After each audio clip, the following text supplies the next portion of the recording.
Wangchuk Apoorva Oza, Namita Waikar, Mirza, and they'll appear in conversation with Samir Saran. Shubhangi Swarup is a novelist, educator, and playwright. Her debut novel, Latitudes of Longing, won the Sushila Devi Woman Writer of the Year award and the Tata Lit Live Debut Fiction Award, and is shortlisted for the Hindu Crossword and JCB prizes. She has also won awards for gender sensitivity in feature writing. Renata Lok-Dessallien has served the United Nations for 30 years in Africa and Asia in many capacities, including as UN resident, humanitarian coordinator, and UNDP resident representative in Bhutan, Bangladesh, China, and Myanmar. She has made important contributions in the field of poverty reduction. Sonam Wangchuk is the founding director of the Students' Educational and Cultural Movement of Ladakh. He has been instrumental in implementing energy-saving principles via passive solar mud buildings in mountain regions like Ladakh, Nepal, and Sikkim. He is also active in finding a solution to the water crisis being faced by the farmers of Ladakh. Apoorva Oza is the Chief Executive Officer of the Aga Khan Rural Support Program of India. Oza is actively involved in founding and supporting NGOs, as well as influencing government policy. Namita Waikar is a writer and translator and the author of the novel The Long March. She is the managing editor of People's Archive of Rural India and writes on gender, women, society, and culture with a focus on rural life. She is also a biochemist. Mirza, who I believe is on her way, she will join us a little bit later in the session, is an Indian formal model and actress, winning Miss Asia Pacific in the year 2000. Today, she focuses on producing and on environmental activism. She is a UN Environment Goodwill Ambassador for India and a brand ambassador for the Wildlife Trust of India, as well as being Eco-Ambassador for Panasonic. As I said, she'll join us a little bit late today. The moderator for the session is Samir Saran, the president of the Observer Research Foundation, one of Asia's most influential think tanks. He writes frequently on India's foreign policy and issues of global governance, climate change, energy policy, and cybersecurity. Dr. Saran also curates the Raisina Dialogue, India's flagship program on geopolitics and geoeconomics. This session, presented by United Nations India. Please join me in welcoming all our authors to the stage. Shubhangi Swarup, Renata Lok-Dessallien, Sonam Wangchuk, Apoorva Oza, Namita Waikar, and Samir Saran. Thank you.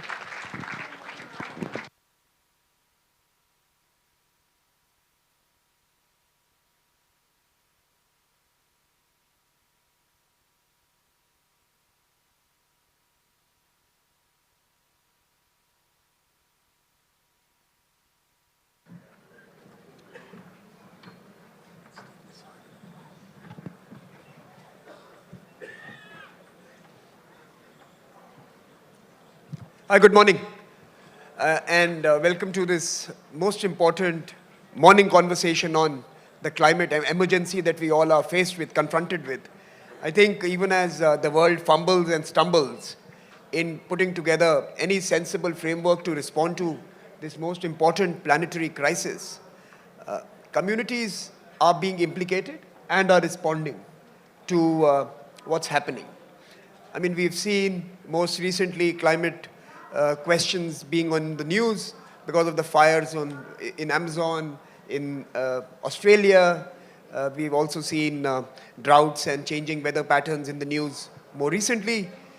But it is now an all-pervasive phenomenon. It is with us. It's not a future conversation that needs to be had. It is something that we've been experiencing for some time now. And this particular conversation is going to try and unpack how various communities, countries, governments around the world, and even authors and thinkers and artists are responding to this most important question.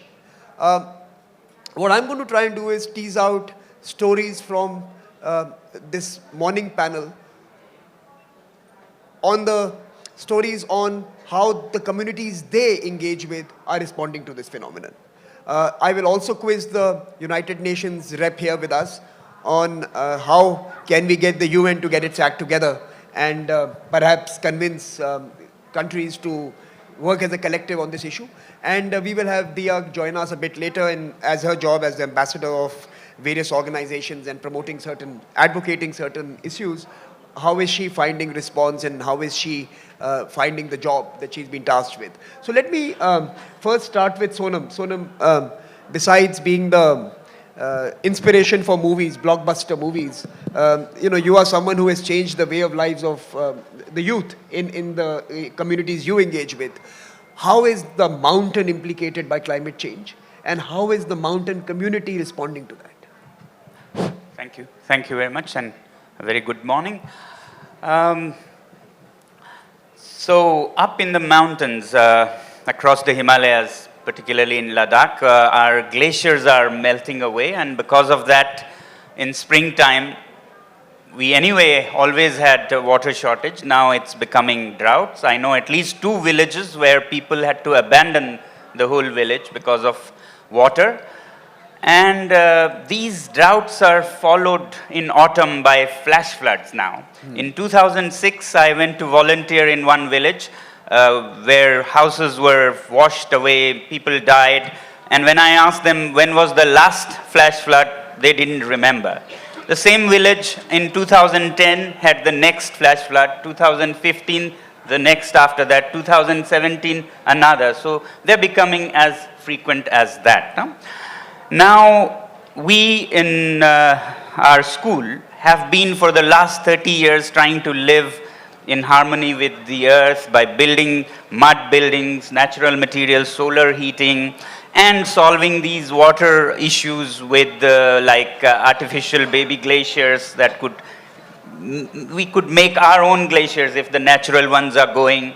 Similarly, we try to educate young people through a new kind of education where they learn to solve local problems, mainly to do with climate change, and engage communities like through spiritual leaders, because people listen to more religious leaders than engineers and scientists. By and large, that's the truth. And for religious leaders, it is impossible to overlook the current scenario. All religions worth the name talk of ahimsa, non-violence. What could be more violent than losing 52% of the wildlife in 50 years? What could be more violent than 7 to 10 million people dying every year out of air pollution alone? So spiritual leaders need to upgrade their, messages to include these as violent practices and therefore ahimsa through not doing these. So we are working on that with the communities and community leaders. But of late we have realized that fixing them in the mountains is hardly going to change much. So we went on to an audacious expedition to change the world in a way. So last few months ago, we started what we call the I Live Simply movement. Because our problems in the mountains or those of people at the seashores are not going to be solved by us doing things in our places alone. It has to be people in New Delhi, New York, Mumbai, Jaipur, where most of the emission and pollution happens, and we are only the first victims of it. So therefore, we appeal through this movement. Do they listen to you, Sonam? When you go to New York, Bombay, New Delhi, Paris? So what it is we don't go so much. There's a movement called ilivesimply.org, where young people are appealed to participate in a fun crowdfunding, where you fund not money but behavior change, and then you get to know how much dollar impacts it would have on environment. So it's picking up. It's picking up in schools, cities, and we have raised some $1 million ILS green dollars, not real dollars. These are behavior change pledges. So I really, thank you. Thank you. I appeal to you all, because you are all connected with your communities, to participate and help the mountains, and then yourselves very soon by helping people change behavior. Sonam, before I move to Namita and I bring in your perspective on a very similar conversation, do you feel let down when you hear about the complete gridlock that's happening on climate action around the world? Yeah. How do you respond to this? How do your communities, do they feel disheartened? Do you feel that, what's the point?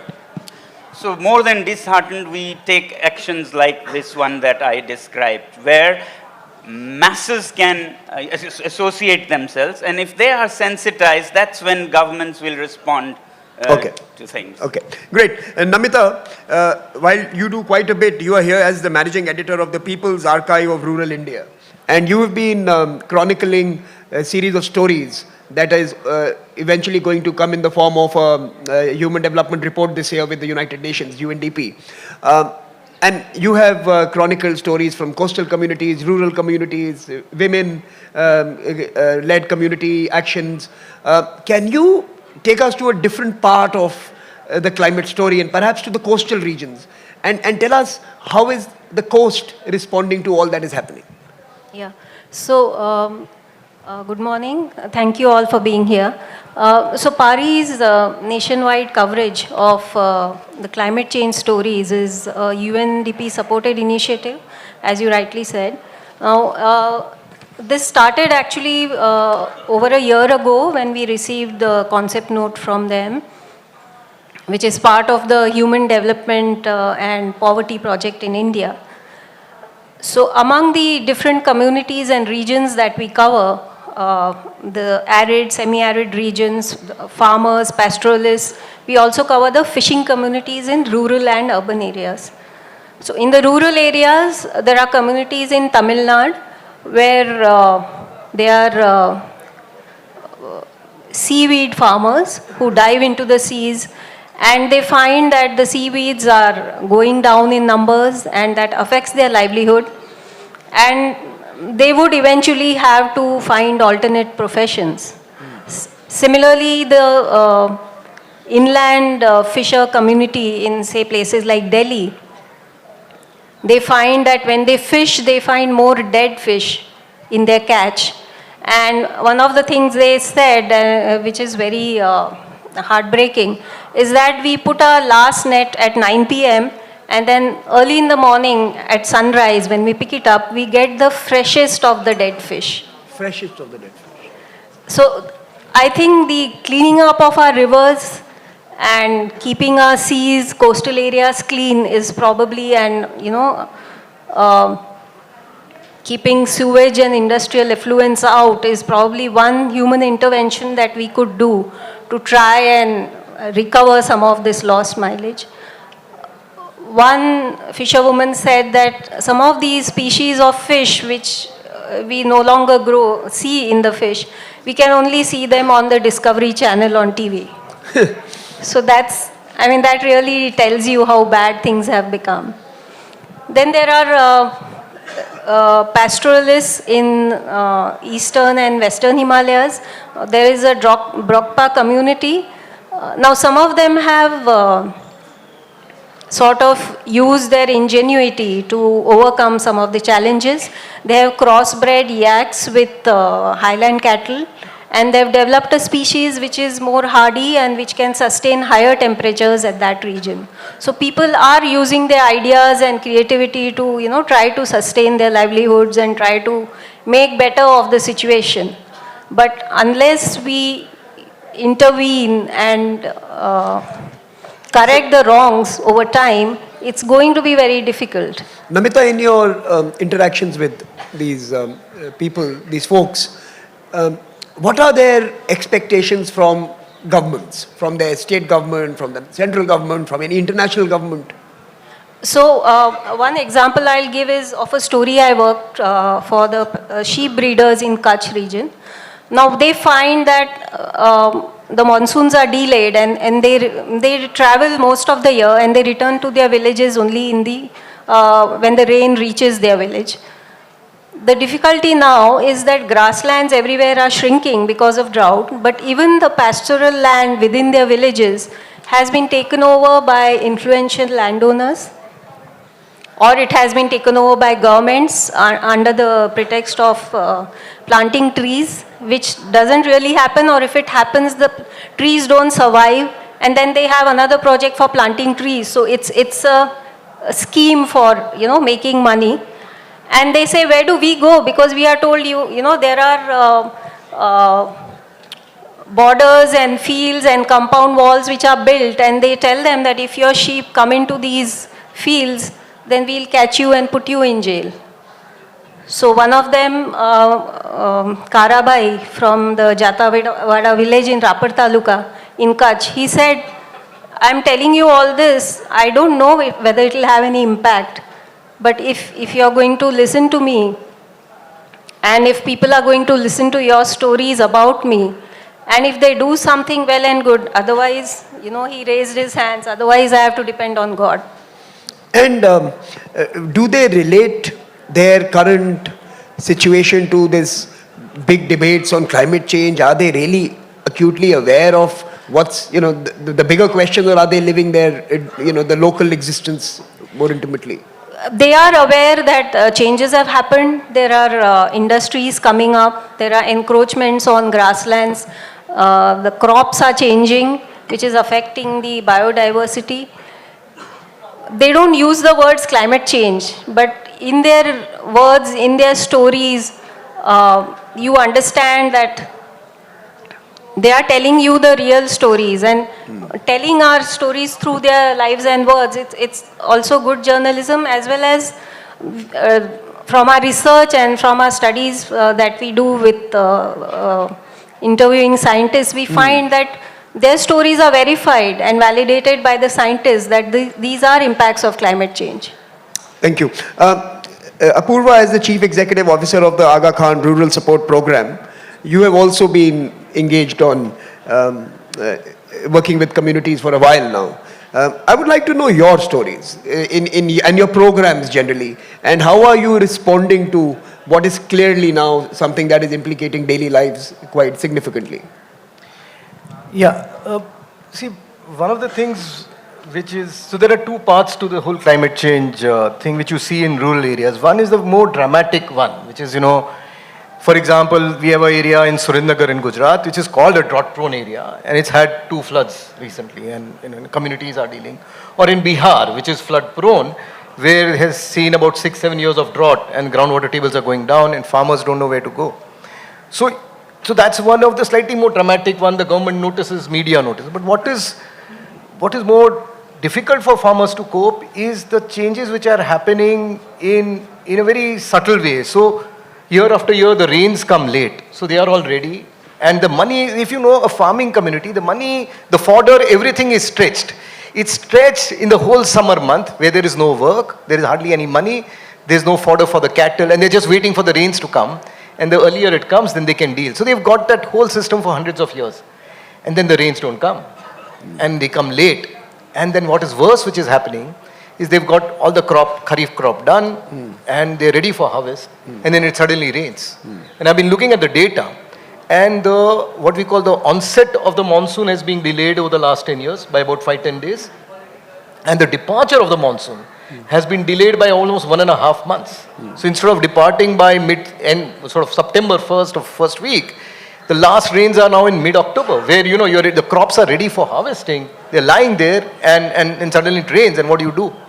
So this has affected communities in many ways, especially women, because they bear the burden of a poor economic household, collecting water, collecting firewood. These are major issues.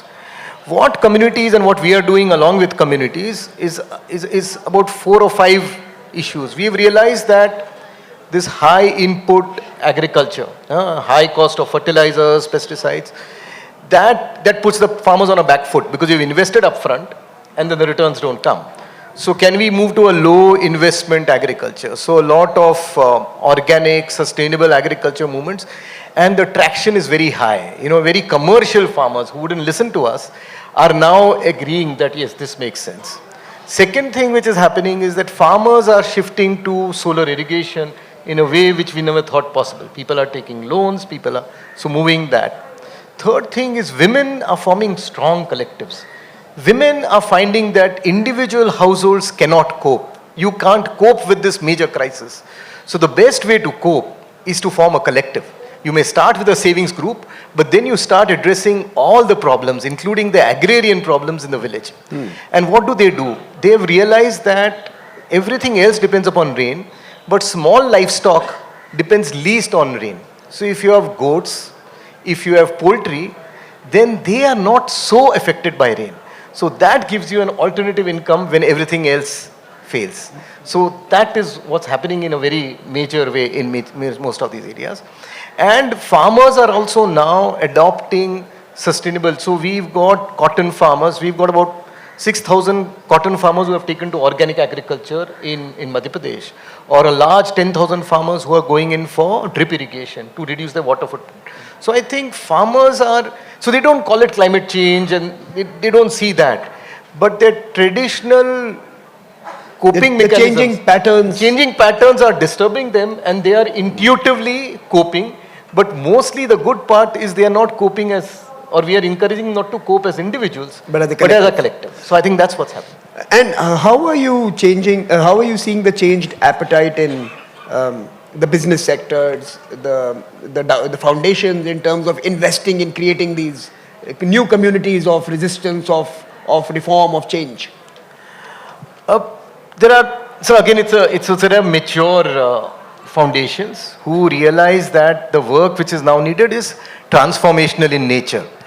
And there are younger ones who, they're giving money, they're so proud of giving that money, so they want a lot of visibility around giving of money, and therefore a lot of it is very transactional. So you give a tractor, you give something, and it is a very good photo op. But we keep on educating them that this is not actually going the right way, and that you need to do more long-term investment in these communities, long-term investment in forming collectives.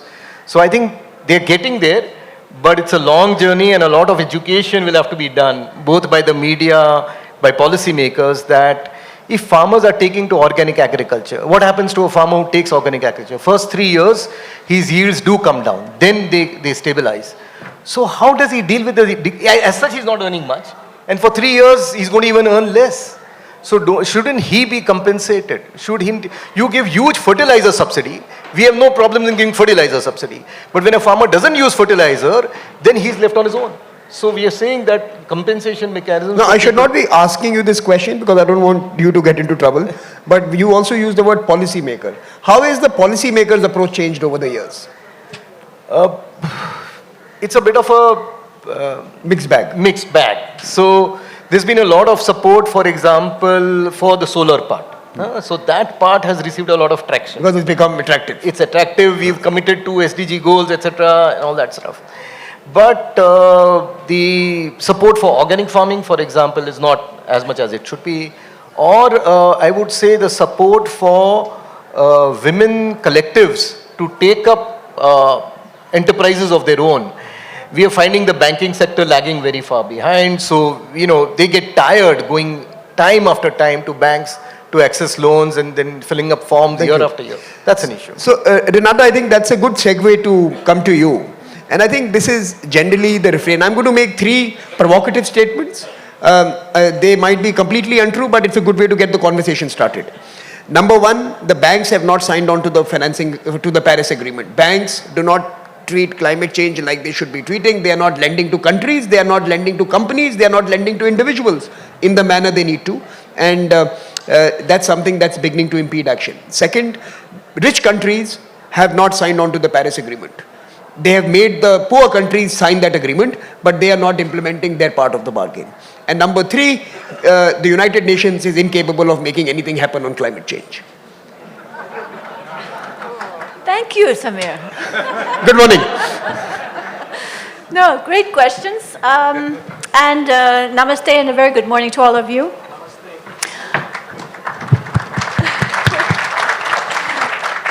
I'm really thrilled to be here, and just so that you know, it was the United Nations that asked and requested that this panel be organized. That's right. This is a UN panel, and I should not be saying this, but I'm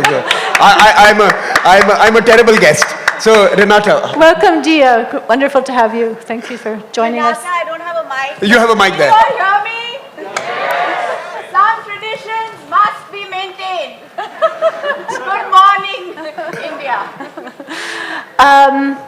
First of all, I would like to dispel a few misconceptions, maybe not in this audience, but since it's being broadcast, there's a bigger audience. And that is that the United Nations is not a global police. We often wish we were the global police. In fact, there's a very funny cartoon under the Secretary General Ban Ki-moon's time where he was preparing for one of the climate change conferences, and there was a funny cartoon with the UN actually installing a nuclear missile in its basement to shoot at countries that didn't sign up. I think this was the Copenhagen COP of the climate change. So we wish we were the global police, but we're not the global police on anything, and certainly not on climate change. We're also not a global government. Again, we wish we were a global government. If we were a global government, you could blame us, some of Samir's questions would be well placed, but we're not a global government. We're an experiment in international cooperation. We were as much an experiment back in 1945 when we were established as we are today. The fundamental entity for intergovernmental work these days is the nation state. The nation state remains the organizing principle of our era, even if problems go way beyond the nation state. And so there are some limits to what the UN is mandated and able to do, and we are actually pushing the limits on many fronts, I think.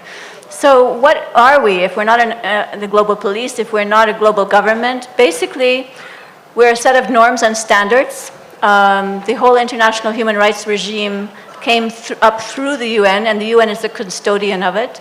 We're also a set of other norms and standards, everything related to norms and standards for civil aviation, to food, the food safety, etc., for pharmaceuticals. We're fundamentally a platform, and our fundamental members are member states. But again, we've pushed the limit. We've invited civil society to become observers to many of these intergovernmental debates. We have also invited the private sector in, because as you said very, very rightly, sometimes the private sector has to be right in the center of it, since they're part of the problem and they're also part of the solution. In addition, we're an organization that does analysis and research. And we are also, I think, the best way to describe the United Nations is that we are the world persuader. We try to persuade people to do what they know fundamentally is right. So on climate change, what are we doing? I mean, it's the United Nations that brought you the science to begin with. Back in 1988, thank you, Dia. Nobody was interested in climate change back in 1988 when the International Panel on Climate Change was established by the UN. Since then, it's been producing every 5 or 6 years a very, very in-depth set of assessments of all the science that's out there to determine what degree of certainty do an international group of scientists, these are thousands of scientists that are working together to try to figure out to what degree of certainty they agree that such and such a statement is actually human-made, because the issue is not so much is climate change happening, but how much is human-induced. And they give a certain rating to the degree of certainty. And they're now at the point that they're saying that if the climate increases more than 1.5 degrees overall average the global temperature, they are 90% or more sure that that the cause is human-induced and can be reduced. So the science is out there. It's written both in scientific language as well as in layman's language. So if you take the time, you can actually understand most of it. In addition, as I said, we're fundamentally an intergovernmental body, so we bring the nation states together to address the problem that is actually staring us in the face with the science. And these are through what's called the United Nations Framework for Cooperation on Climate Change, Convention on Climate Change, a convention that was signed by many of the countries. And they negotiate, and it's hard. It's a hard slog, very, very hard slog. And I'm not finished, Samir, because in addition to the intergovernmental work that we try to do, which is failing, it's no question about it, it's failing. And the last meeting of governments was a huge disappointment, because we're getting to the point after which scientists are telling us it may be too late. And so that's why we wanted a session on climate emergency. In addition to the intergovernmental process, we've tried to do work to bring the excellent work of civil society to the fore. We try to amplify that work. We try, because many civil society and many influential people have a communication reach that we at the UN does not have. We've initiated things like awards, global awards, such as the Champion of the Earth. I'm honored to sit next to a Champion of the Earth on my right. Afroz Shah is also another Indian Champion of the Earth awardee. Greta Thunberg is another one. We also enlist the services of people with enormous reach and influence across many, many different sectors. And I'm very honored here to be sitting with the UN Secretary General's advocate on SDGs, Dia Mirza. Big round of applause. She's also the ambassador for the United Nations Environmental Program and is doing fabulous work for us, outreaching on trying to sensitize everyone to the perils of climate change. And of course, we work with the private sector. You mentioned the banks. We've brought the private sector into the room now, trying to help them to, well, trying to embarrass them sometimes also into what they should be doing. Yeah. Because it's absolutely critical that the private sector take this seriously. We have a global compact, which many private sector entities have signed up to. There is a climate change leadership package on that. And we're trying to basically make it embarrassing for them not to do something on climate change. At the Secretary General's Climate Summit in September of last year, he had about 100 investors commit to green investment, climate-friendly investment. But we're still a long, long way away from being able to actually do the needful to try to keep the human-induced temperature rises below 2%, and now the goal is below 1.5% because the science is telling us that 2% is going to be too much. So, Renata, let me ask you a simple question. We have reached, the conversation on climate, and unfortunately, it's true. It's a binary now. It's a binary conversation. You have these skeptics taking on the more informed, and the debate is quite loud on both sides. You said you are a persuading organization. I think that's the way you describe the United Nations. How do you create that debate today in a binary climate? And how do you convince Donald Trump that climate change is happening? I think that's, for example, how do you shame Donald Trump? It's quite difficult to shame Donald Trump. I mean, I think you said shame, right? How do you shame him? Fabulous question. I think it's true we're living in a binary world, and climate change has sort of got caught in this kind of binary shouting at each other. I think that the seriousness of climate change means that we can't allow that to happen because it's too important for humanity.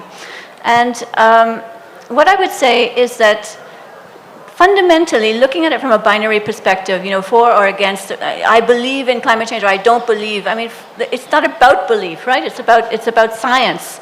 And we know that when, on the one hand, those who are really keen to try to save the planet, basically, sometimes exaggerate things.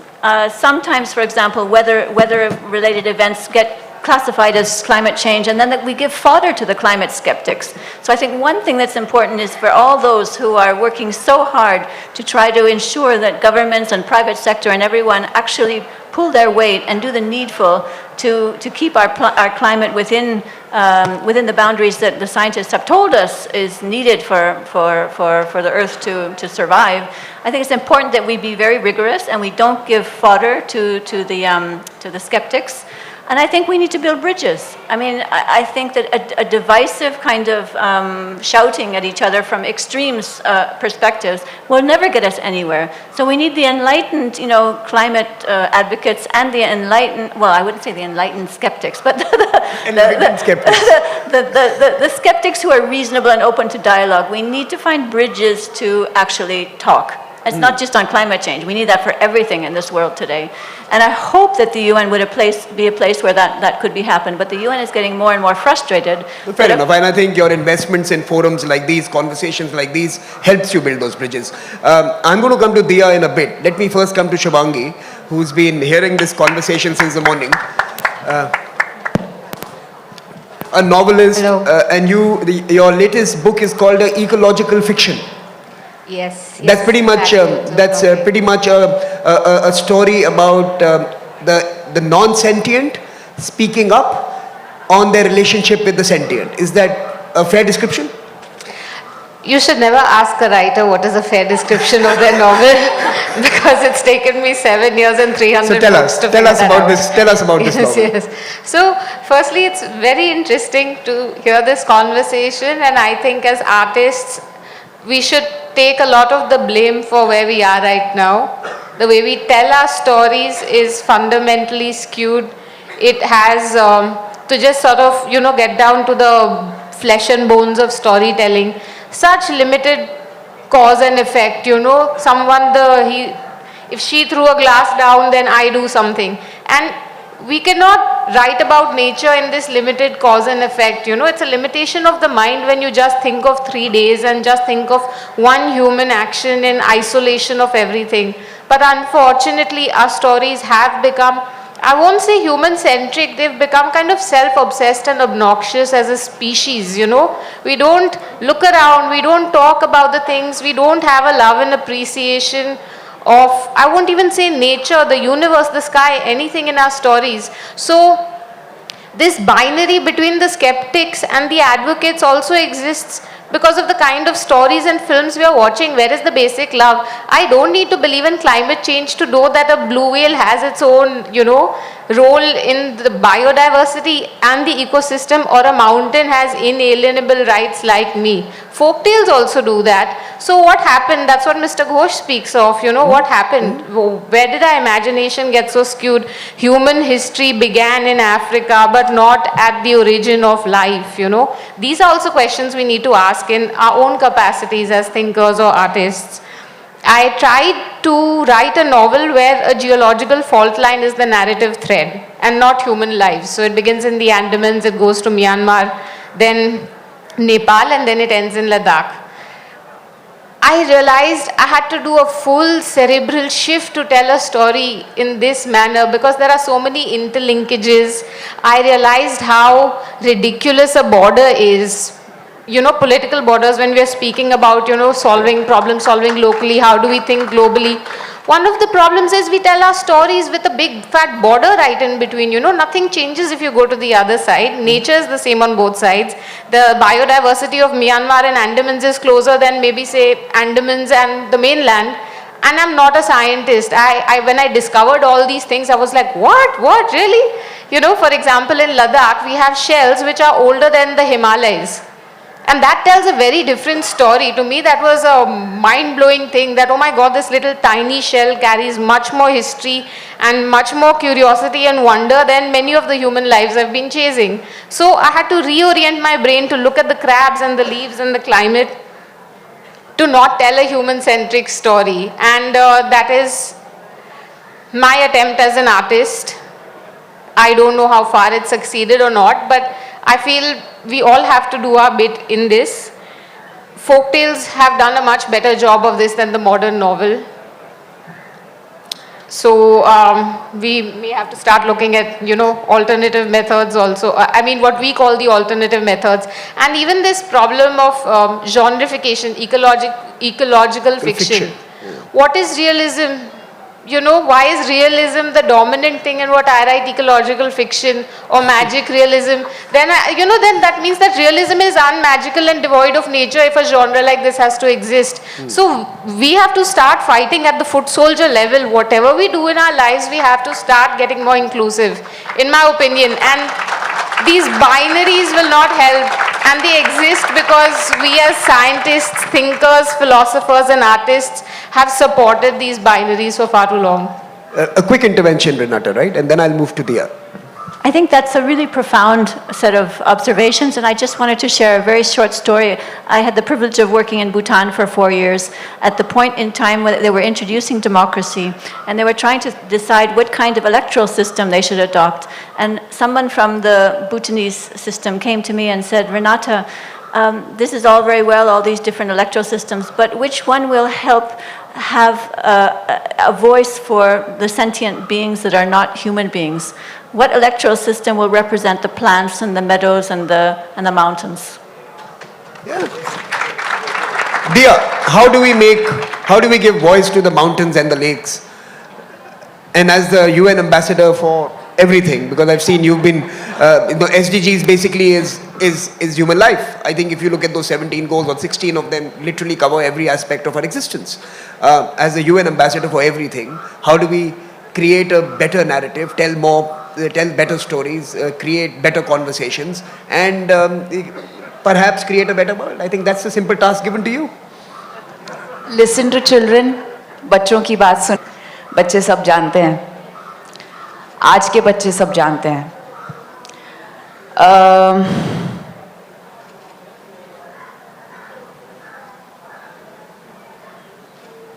वक्त है आपके पास? है? Do you have time? Amazing. We have a decade. औरतों की बात सुनिए, माँओं की बात सुनिए. माँ सब जानती है.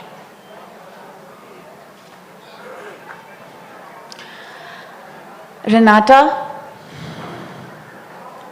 and you, I'm not going to make you cry today. You almost made me cry. It's been such a rough night. Some really great people are losing. Are being lost to this world, and some really great species are being lost in this world. And this is our reality. And it pains us, and it frightens us, and it scares us, it intimidates us. But you know, whenever we listen to children, whenever we spend time with children, we are so open to letting our hearts bleed if they must. And then finding the resolve to get up. Know the science. Know it fully. Understand it fully. And if you don't know the science fully and you don't understand it fully, then let's just watch nature. ये तो हम जानते हैं. जानते हैं ना?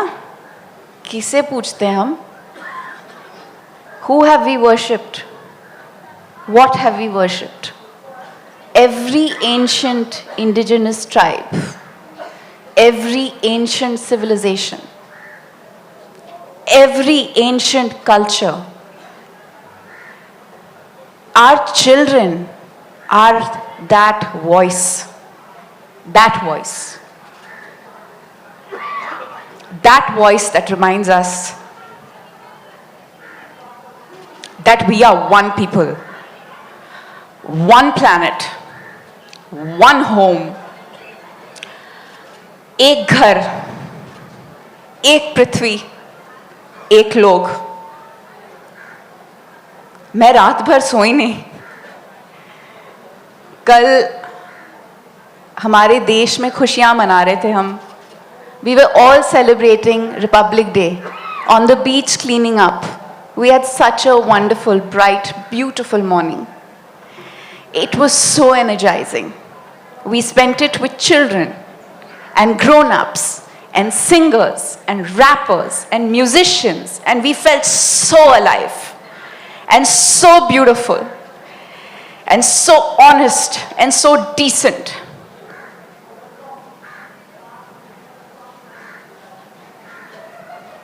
We don't need to shout.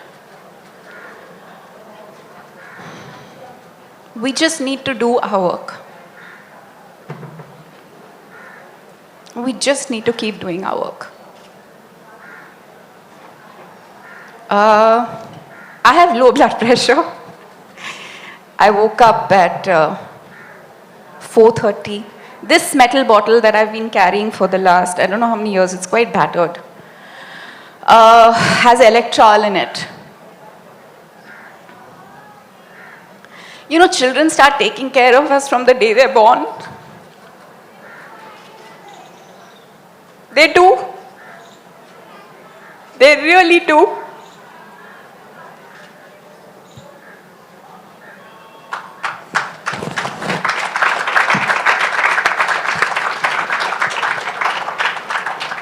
This is a mother. Her baby is 4 months old.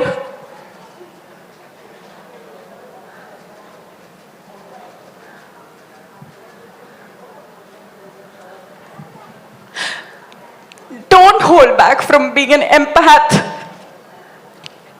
Don't be afraid of shedding your tears. Feel it. Feel the full extent of everything. It's good.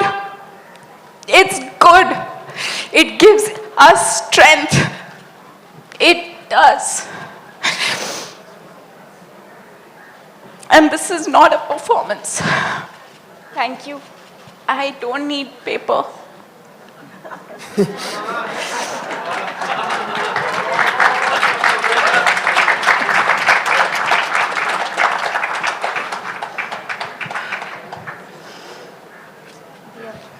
So, Sonam, let me come back to you.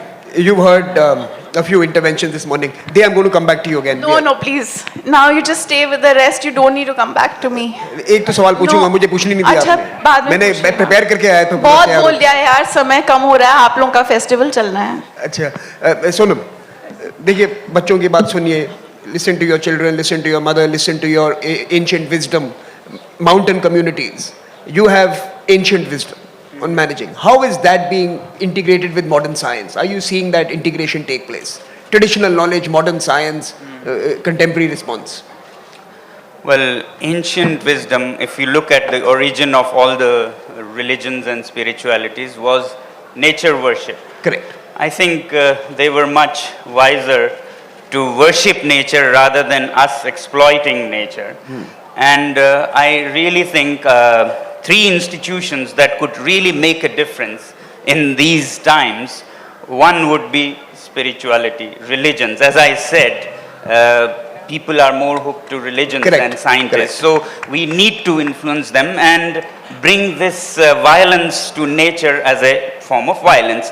Then secondly, as we progress, we have democracy, institutions like that. We have to upgrade religion to include violence to nature. We have to upgrade democracy. So yesterday we were celebrating Republic Day, Constitution, right to vote, and I was sharing this message that it needs to evolve to the next level now. It was only in 1870 that African Americans could vote, get to vote. It was only in 1920 that women were allowed to vote. Now, isn't it time that we allow plants and animals to vote? Yeah? Correct. Which, practically speaking, we humans will have to advocate them, and I have been appealing that from parliament to panchayats, we should have some reserved seats for nature representatives. Public representatives are great, but they should be, harnessed a little bit with that. We need representatives for the planet. Yes, exactly. For the plants and for the other sentient beings, like we said. Similarly, an institution called schools, education. We come to such conferences for an hour or a day to educate and inspire ourselves to do something, but we forget that each one of us have been captive listeners for 15 to 20 years in an institution called education. And we are not using that, and we are using 1 hour sessions like this. So we need to upgrade our education. In those schools, we are teaching the same science, same technology that got us in this state. We should change. There are forestry schools, I was told, all of them only teach how to deforest. They don't teach how to heal the planet. It's time we changed our schools So these three institutions, I have great hopes. And Education, democracy and spirituality. Yes, yes. Great. And to upgrade use of science to heal now. We once thought fulfilling our desires with products, consumption, production would give us happiness. Now we should go to ancient wisdom, like Buddha said, for a human being it is a greater achievement to conquer a single desire than to fulfill 1,000. Unfortunately, we lost the path and went after fulfilling 1,000 desires into a bottomless bucket. So if the bucket doesn't have bottom, you put 1,000 or more, it will still remain empty. And ancient wisdom teaches us you rather put a bottom to the bucket and few things will fill it and you will be happy. Thank you. Thank you. Namita, you wanted to come in. Yeah, I wanted to come in on 2 points. One is what Diya said about Adivasi communities and what Sonam has just said about giving space to plants and nature in parliament.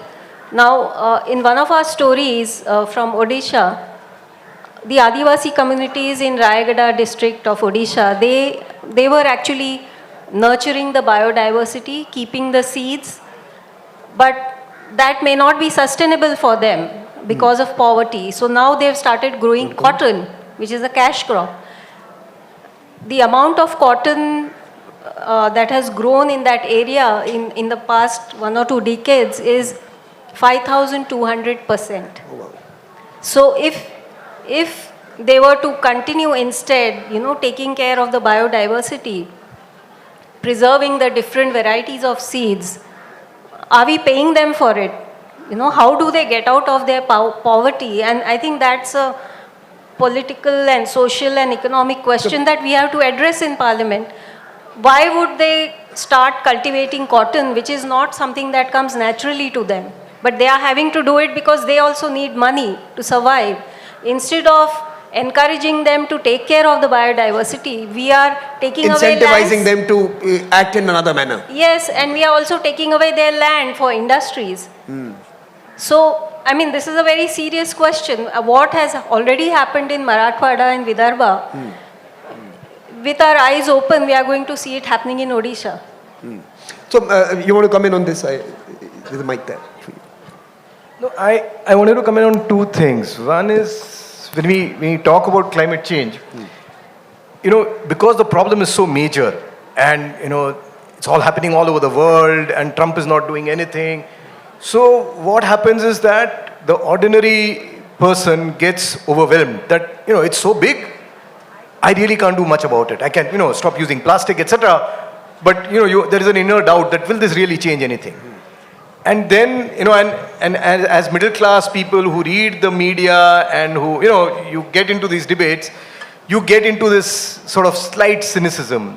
My solution is that when this happens, even the doubt starts happening, you go back to the villages. And, so we went to this village and they had a bad rainfall, everything had gone wrong. And then you felt that, they said, no, we've had much worse things.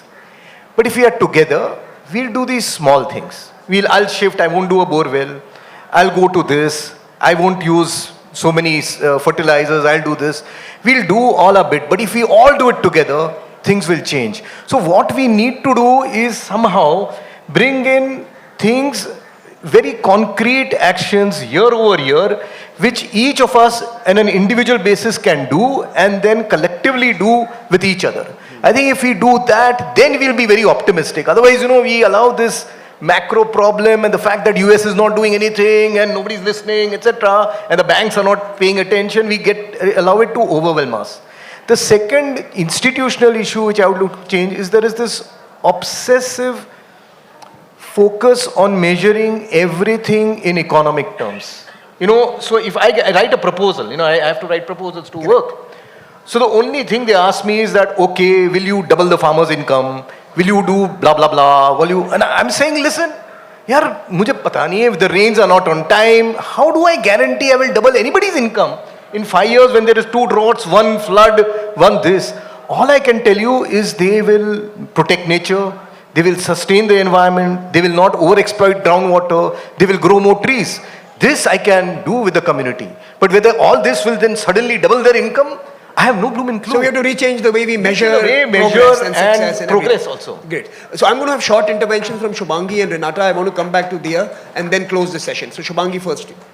Okay, so Unfortunately, there is a time measurement right in yeah, front of me sure. and I can't ignore that clock. Cool. Yeah. So speaking of, We should. We should? This clock we should ignore. Okay, then we can ignore. We'll go with the full panel views. You agree? Until we are kicked out. We'll do dharna here. Go ahead, Shubhangi. so speaking of the individual interventions and not always relying, I would not always rely on the institutional interventions also. Simple things like if our baby, the first toy we give them is a pink teddy bear, I think there's something wrong there only. Natural history is so disconnected in urban areas that we see a cockroach and the kids scream. There's something wrong. The cockroach can go to outer space and even I can't. Like at storytelling, that's the level we have to start working on. And I know that this is getting very listen to science, they know what they're doing or we have evidence. I want to go back to the history of science where it took Jane Goodall to tell people that animals have personalities. And it took Alfred Wegener when he came up with the continental drift theory, which has now been established. He was called a geofantasist. So to be honest, I'm even skeptical of scientists. I think there's an internal moral compass that we all carry, and I would like to work with that. Character is defined by what we do when no one's looking, and that's where the plastic usage, the abuse, and the hinsa and ahimsa begins. So that's Renata, quick intervention. Very quickly, I just wanted to underscore what Apoorva said about, because fundamentally it comes back to a system, right? And the system that we have allowed to take the world by storm is a system that's fundamentally unsustainable. And we all know that conceptually. And yet we continue to sustain it. Now, there are some very good parts of that system, so I'm in no way suggesting that there be a kind of massive overturn. But it needs to be infused with fundamentals. Sonam, espoused many of them, I think.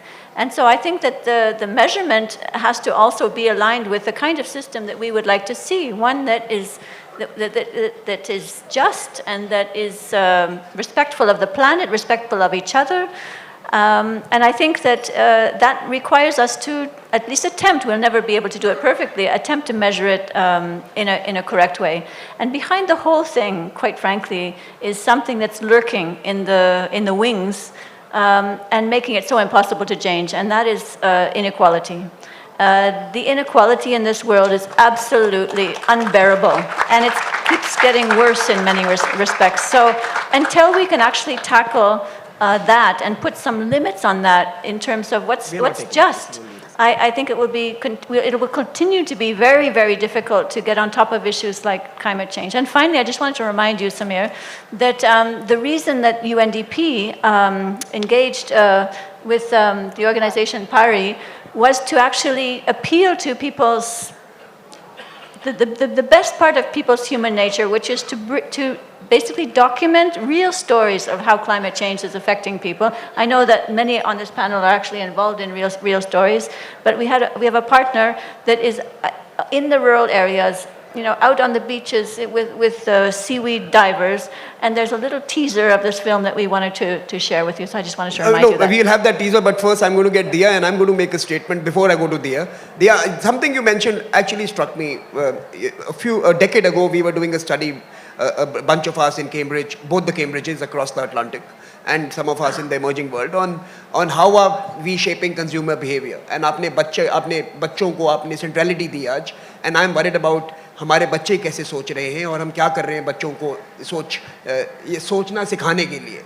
The study found that the only media channels that were really doing well were the cartoon networks. It's a true study. It's available on the net. You can go and see the numbers. They were all doing well. All other channels were doing badly. Simple reason, all the advertisers were advertising on cartoon networks. Before a child became 5, before he could compute and before he could add, he could remember 20 brands. So before you are 5, you're hooked on to 20 brands. Now tell me, how are we going to reverse this huge mediated space which makes a child a consumer before he becomes a thinker or she becomes a thinker? How do we change this challenge of ours?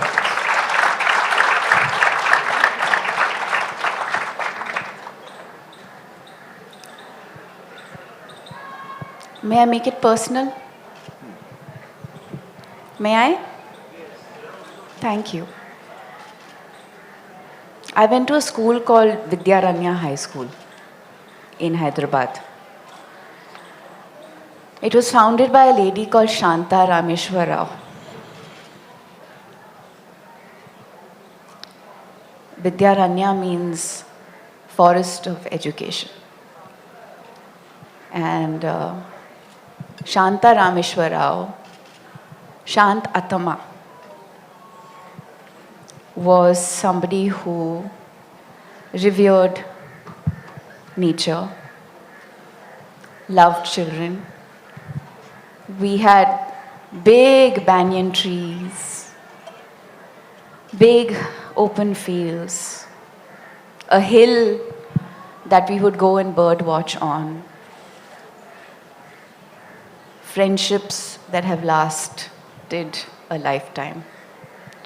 I was born in 1981, December 9th, 1981.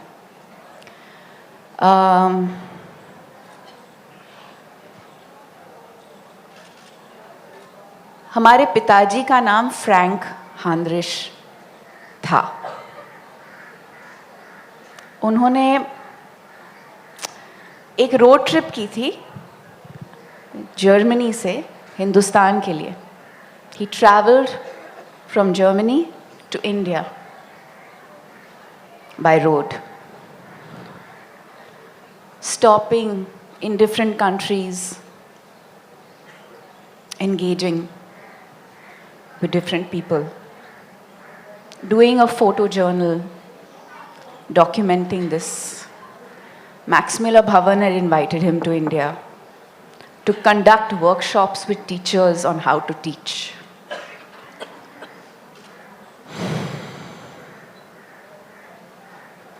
Before I was born, Shantatama told my father,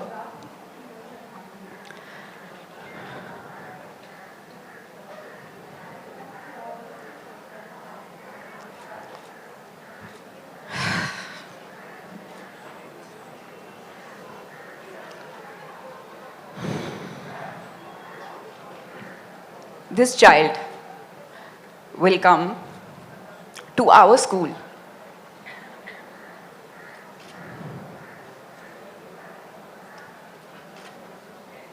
There was no uniform in school.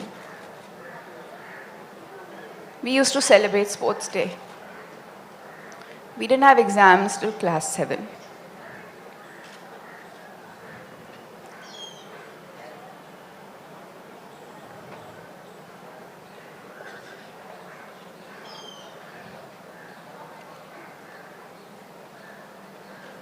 There's much, much more to this. Much, much more.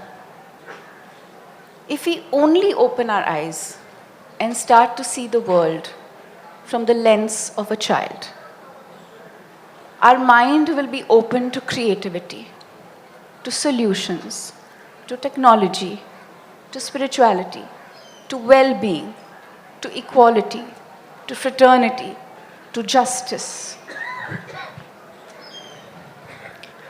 I belong to a world that is perceived as consumerist.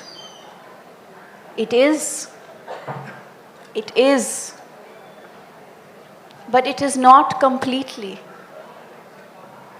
हम एक brush से सभी को एक तरह नहीं paint कर सकते, नहीं कर सकते.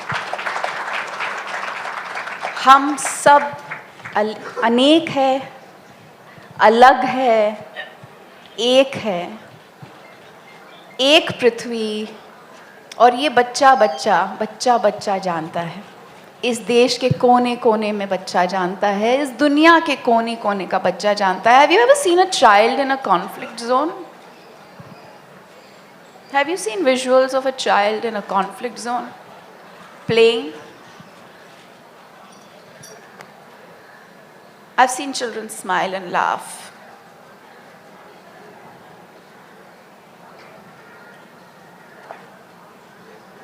Visuals are a very powerful medium. Our voices are equally powerful. but we must also learn to listen. We must listen more. We must listen more. Because only when we listen and we keep our eyes open and we allow this information to permeate our consciousness, it gives us the opportunity to reflect, internalize, and respond, not react. देखा कितनी ताकत मिल गई इस 1 घंटे के session में, बोलने की हिम्मत मिल गई. यही होता है प्यार. This is love. This is why there is no planet B. This is why climate action is necessary. हमारा consumerist pattern, हमारी advertising, हम सबको अलग अलग चीज़ें सिखाती है. सब सीखें, लेकिन समझ के सीखें. सोच विचार करें कि क्या अच्छी चीज़ मुझे इससे मिल रही है, क्या बुरा मिल रहा है इससे. Is it increasing my consumerism? Is it making me greedy? Is it making me needy? If it is, then maybe I should hold back a little bit, do a little less. If I can do a little more, then why not? Why not? We can all do a little bit, can't we? Great. So, अब ये session 1 घंटे का नहीं, 1 घंटे 5 minute का हो चुका है और मुझे ख़त्म करना पड़ेगा. But I think the message is very simple. We all can make a difference. We all must make a difference.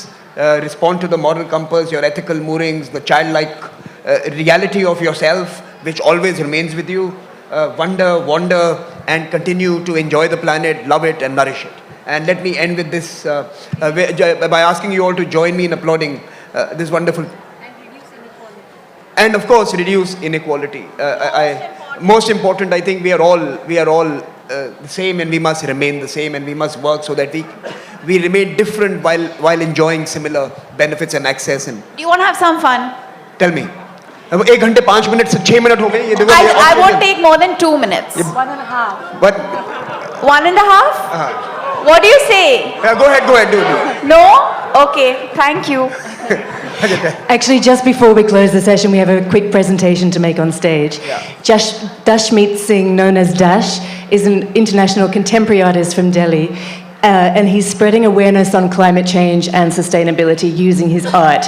He's been working here at the Jaipur Literature Festival, painting with festival guests, and has already engaged with over 1,000 people. He creatively uses the everyday item of a clock and turns it into an art piece to remind us that time is ticking. It is time to get our act together. He's here this morning to present the clock to dear Mirza.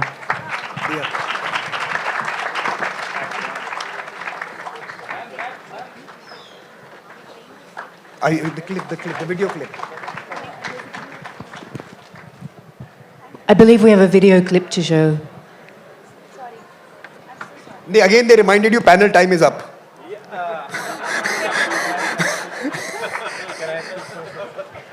Thank you for giving us this time. Yeah. So I'm a man of few words, and what they are said was, बच्चे की नज़र से देखो. तो मुझे एक ही चीज़ नज़र आई अपने घर में कि क्या ऐसा कुछ है जो अब हमारे काम नहीं आता लेकिन बहुत काम का है. तो वो घड़ी. तो पहले तो मैं ऐसे कैनवस पे पेंट करता था, लेकिन रियलाइज़ हुआ और आज मैं भी इमोशनल हो रहा हूँ.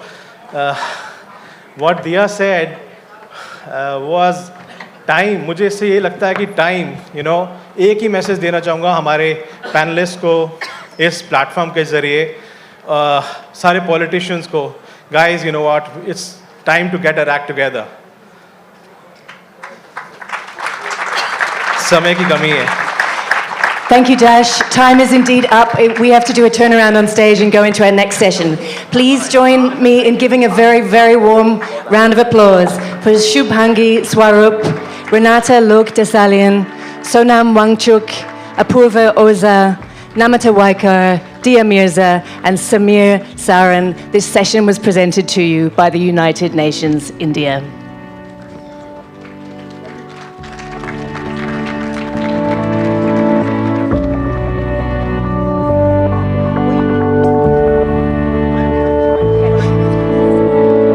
There will be a book signing. If you'd like to take your copies to the Z kiosk at the far right corner of the front lawn, you can meet our authors there for signing.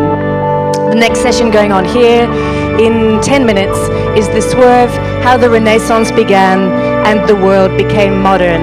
That's with Stephen Greenblatt, introduced by Tom Holland and presented by Dainik Bahaskar, starting here on the Nexa front lawn in just a few minutes. Thank you.